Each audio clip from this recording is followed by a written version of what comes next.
How to get APEUni Premium. If you want to subscribe to APEUni plan and unlock all of its features, don't worry, we got you covered. Hello everyone and welcome to Tech Talk.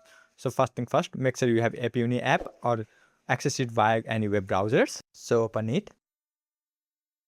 Make sure you already have your account logged into it. So once you do that, on bottom right hand side, you will find this option Me, so tap on it. And then tap on VIP Center on top of your screen.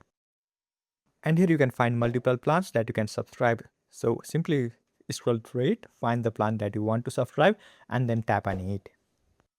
Now you have to select payment method. So here let me go by Google Pay. So tap on Google Pay.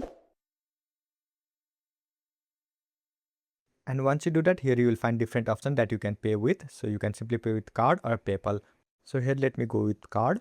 So simply select it, add your card details and then pay for the plan.